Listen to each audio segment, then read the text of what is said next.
El ascensor. Todo ocurrió una cálida noche de verano, de esas en las que, aunque la temperatura es agradable e invita a dar un largo paseo bajo la luz de las farolas, da la sensación de que todo el mundo se ha puesto de acuerdo para encerrarse en casa. Eran, más o menos, las 2 de la madrugada. Había pasado varias horas vagueando ante el ordenador, así que decidí que era momento de estirar los músculos haciendo algo de ejercicio, bajando a la calle para tirar la basura y fumar un cigarro, por ejemplo. Me calcé unas zapatillas de deporte, me dirigí a la cocina, saqué la bolsa del cubo y le hice un par de nudos. Tras cerciorarme de que no olvidaba llaves, mechero ni tabaco, cerré la puerta del piso y me dirigí escaleras abajo. Habría podido elegir tomar el ascensor, pero, teniendo en cuenta que a esos cacharros les suele dar por pararse de golpe, habría sido un error quedarme encerrado dentro con la única compañía de una maloliente bolsa de basura. Recorrí los pocos metros que separaban mi portal de los contenedores, disfrutando del ambiente de soledad que reinaba en mi calle, unido a la tenue iluminación y la invisible caricia procedente del asfalto caliente bajo mis pies. Tras meter la bolsa en uno de los cubos, volví a mi portal y, antes de entrar, encendí un cigarrillo, disfrutando de cada calada mientras oía en la distancia el sonido de ambulancias y coches acelerando la banda sonora que suena de fondo cada noche en la gran ciudad que es Madrid. En tanto daba buena cuenta de mi cigarro, eché un ojo al gran edificio de viviendas que esperaba mi regreso, un bloque levantado a finales de los años 60, con paredes de ladrillo rojizo, 6 alturas y una planta de garaje bajo sus cimientos, similar a los cientos de edificios que, en aquella época, el Ministerio de Vivienda construyó en toda España. Junto al portal, aún se conservaba la placa que daba fe de ello. Mis padres fueron los primeros dueños de la casa. Tras el paso de los años, su afán ahorrador les permitió hacerse con un chalet en las afueras, por lo que yo, siendo hijo único, tuve la suerte de pasar a ser el dueño y único habitante de la vivienda. Cuando acabé el cigarrillo, tiré la colilla al suelo y entré en el portal. Por un momento, pensé en subir andando hasta el 5.º piso, donde vivo, pero la vagancia pudo más, así que llamé al ascensor. Cuando este llegó a la planta baja, entré en el habitáculo. Una de las curiosidades que tenía aquel edificio, era dicho ascensor. No todos los bloques de viviendas de la época contaban con uno, y se consideraba una mezcla de lujo y suerte el poder llegar a casa en uno de estos chismes cuando se levantó el edificio. Esto hacía que la estructura fuese algo vieja, sus paredes, sus espejos y su cuadro de botones tenían más de 50 años. Lo que más me llamaba la atención de este último detalle, era el correspondiente al garaje. Había un botón para cada piso, excepto para el sótano, en cuyo lugar había una cerradura. Todos los vecinos teníamos copia de la llave. El motivo era, según los constructores, evitar que el cálido garaje se llenase de mendigos por las noches. Miré aquella cerradura con curiosidad. Aquella vieja cerradura. Entonces, una idea se me pasó por la cabeza. En lugar de pulsar el botón del 5.º piso, eché mano al manojo de llaves que había en mi bolsillo e introduje la llave correspondiente.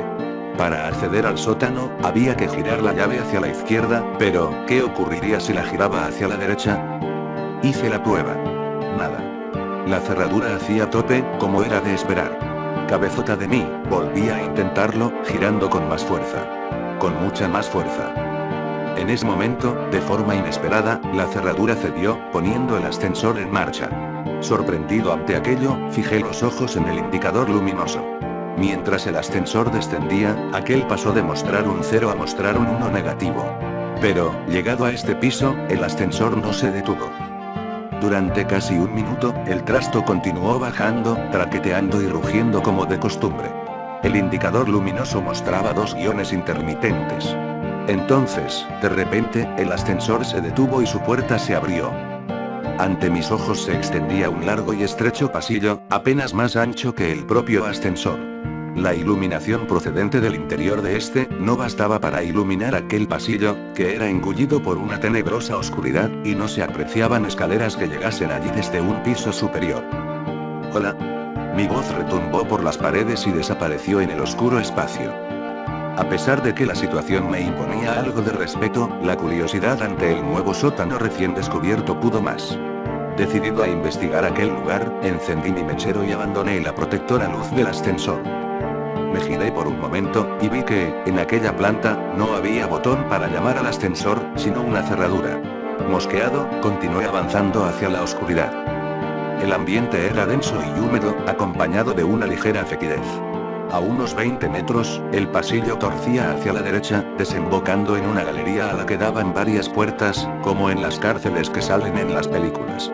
Algunas puertas estaban cerradas y otras abiertas, y el suelo estaba lleno de polvo, cristales rotos y otros objetos. La mugre que invadía el lugar me disuadió de palpar la pared en busca de interruptores de luz, por lo que confié en la pequeña llama que portaba en mi mano.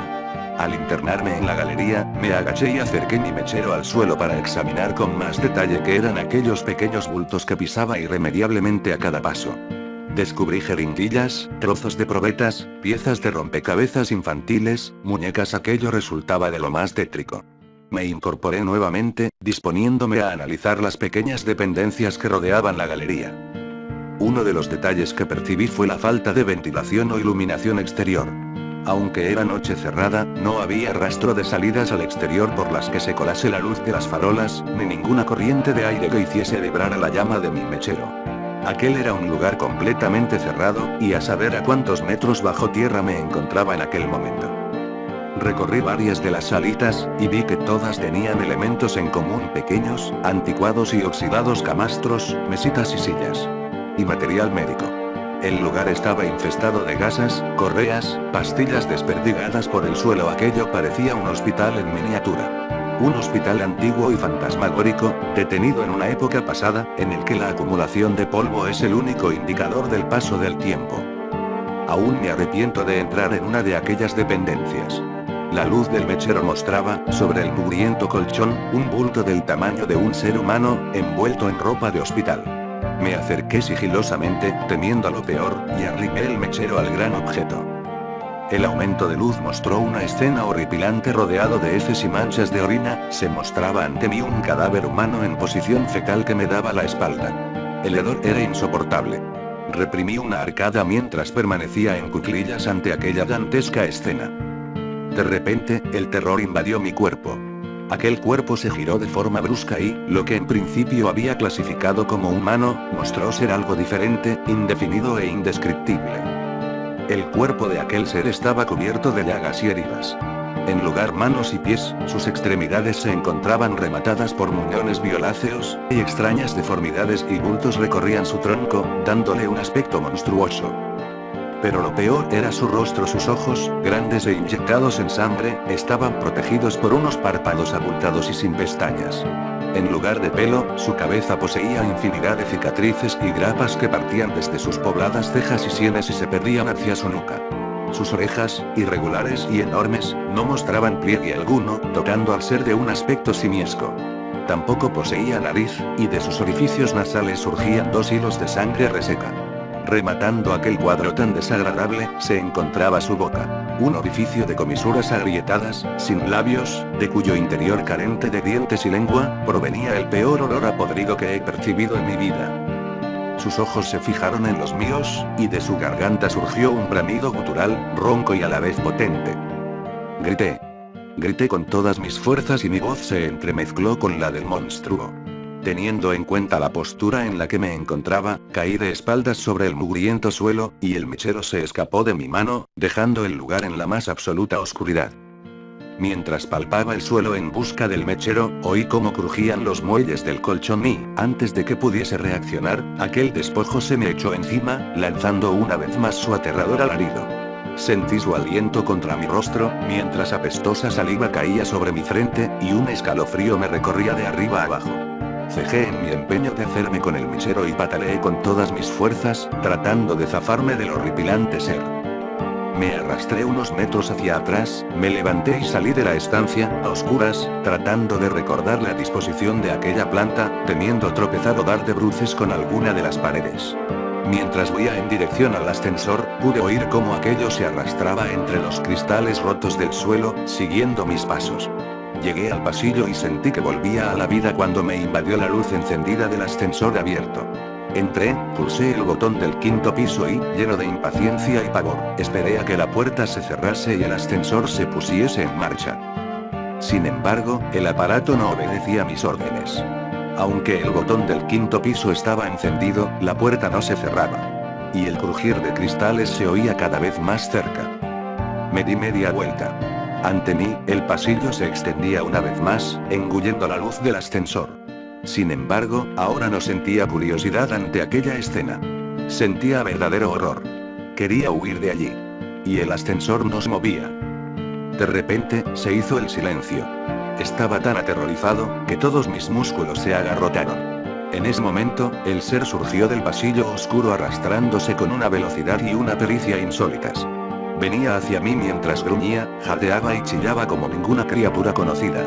Apreté repetidamente el botón del 5.º piso, con pulso tembloroso, en tanto el miedo me hacía llorar y la criatura se aproximaba rápidamente. Cuando estaba a punto de entrar en el ascensor, agité mi pierna ante él, lo que lo hizo retroceder atemorizado, sin que apartase la vista de mis ojos en ningún momento. En ese instante, las puertas se cerraron y el ascensor comenzó su ascenso. Fijé la vista en el indicador luminoso, los dos guiones parpadeantes dieron paso a un negativo 1, luego a un 0, un 1, etc.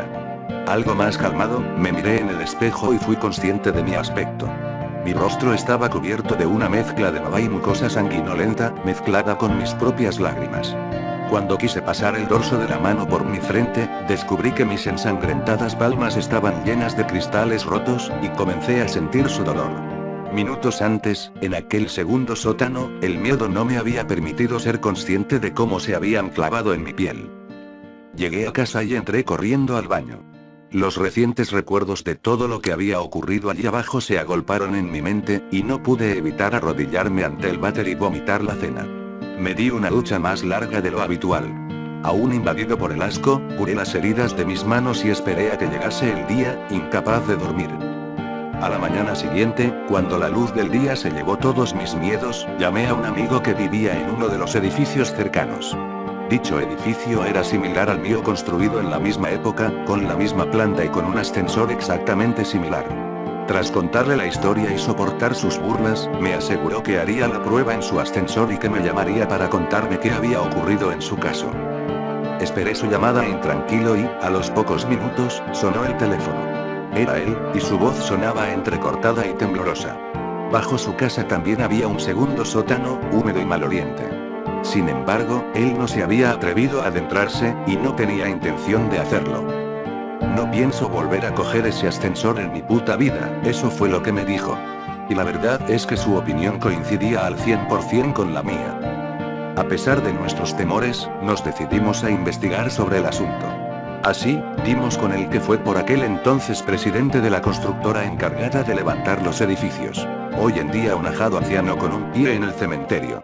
Tras varias reticencias, nos explicó el porqué de aquellos sótanos secretos. En 1966, la recién inaugurada central nuclear de Zorita, en Guadalajara, había sufrido una grave fuga en uno de sus reactores, provocando una nube radiactiva que se extendió por los pueblos de los alrededores. El régimen franquista no podía permitir que la opinión pública tuviese noticia de un fallo en su primera instalación nuclear, por lo que contactó con las parejas jóvenes del lugar, ofreciéndoles trasladarse a Madrid, a los inmuebles en los que mi amigo y yo vivíamos, pues a pocos metros se encontraba un hospital que podría seguir la evolución de dichas parejas y los hijos que pudiesen tener en el futuro. Para disimular aún más la situación, vendieron algunas de las viviendas a gente corriente que no tenía nada que ver con el incidente, como mis padres, o los padres de mi amigo, por ejemplo.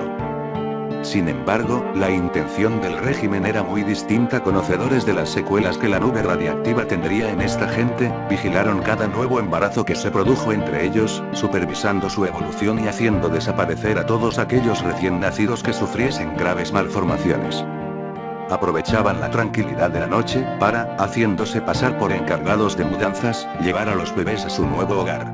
Aquellos sótanos, por otra parte, eran el lugar perfecto para realizar investigaciones sobre los niños, pues nadie sabía de su existencia.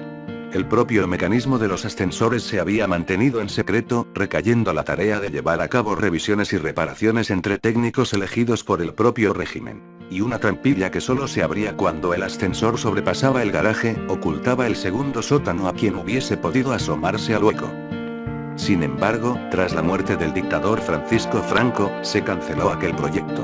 Tratando de arrojar tierra sobre el asunto, los sujetos en experimentación fueron sacrificados y toda documentación relativa al proyecto fue destruida. Casi todos los cabos quedaron atados. ¿Cómo que casi todos los cabos? Preguntamos mi amigo y yo a aquel hombre. Sí, dijo él. Resulta que, una vez, aprovechando el revuelo de los últimos días, mientras todo el mundo corría arriba y abajo tratando de hacer desaparecer pruebas y evidencias, uno de los niños desapareció sin dejar rastro, y nadie más volvió a saber de él. Mi amigo y yo nos miramos, aterrados. Nos despedimos del viejo y volvimos a nuestras casas. Desde entonces, no he vuelto a subirme a un ascensor. Y, por si a alguien le interesa, vendo mi casa. Es un quinto piso, muy luminoso. Y, además, tiene ascensor y garaje.